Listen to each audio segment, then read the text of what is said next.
নবী করিম সাল্লাল্লাহু আলাইহি সাল্লাম ইন্তেকালের 5 দিন আগে থেকে জ্বর আক্রান্ত হলেন, রোগাক্রান্ত হলেন, জ্বরে আর মাথার যন্ত্রণায় অস্থির হয়ে যেতে লাগলেন।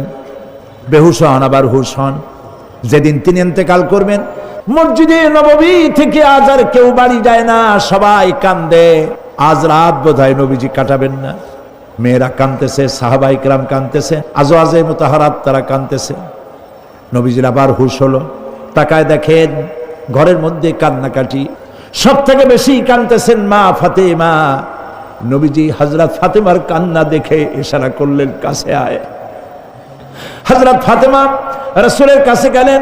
নবীজি কানে কানে কি যেন বললেন, কান্নাটা বন্ধ হয়ে গেল। হযরত আয়েশা জিজ্ঞেস করলেন, মা তোমার আব্বা তোমার কানে কি বললো আর কান্না বন্ধ হয়ে গেল? হযরতে ফাতেমা বলে, আম্মাজি আমার আব্বা আমাকে বললেন, মা ফাতিমা তোমার কান্না আমার বরদাস্ত হয় না, কেঁদো না। আমি মৃত্যুর পরে সকলের আগে তোমার সাথে আমার দেখা হয়ে যাবে। হযরত ফাতেমা বলছেন, আম্মাজি আমি বুঝতে পেরেছি আমার আব্বার এই কথার অর্থ কি। নবীজির ইন্তেকালের পরে আত্মীয় স্বজনের মধ্যে সবার আগে আমার মৃত্যু হবে আর আমার পিতার সাথে আমি মিলিত হতে পারবো। রাত যখন শেষ হয়ে এলো, নবীজির হুঁশ হয়েছে।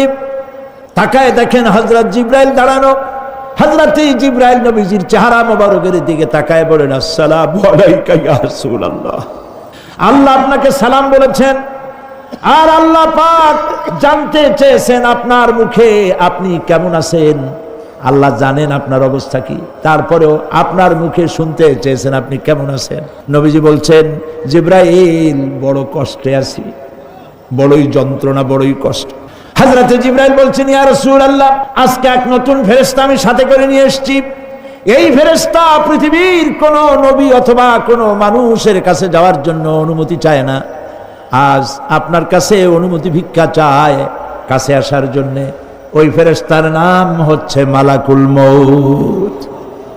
হযরত মালাকুল মউত বলেন, ইয়া রাসূলুল্লাহ এই পৃথিবীতে আদম আলাইহিস সালাম থেকে নিয়ে পর্যন্ত কোন মানুষের জান কবজের জন্য আমার অনুমতি চাওয়া লাগে নাই, আর কোনোদিন লাগবে না। আজ আমি আসার সময় আল্লাহ বলেছেন আপনার জান কবজের জন্য আমি যেন আপনার কাছে অনুমতি ভিক্ষা চাই। নবীজি বলছেন, আমি যদি অনুমতি না দেই তো কি হবে?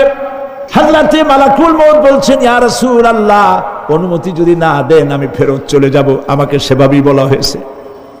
হযরতে জিবরাইল বলেন, ইয়া রাসূলুল্লাহ হে আল্লাহ রাব্বুল আলামিন আপনার দিদারের ইন্তজার করতেছে।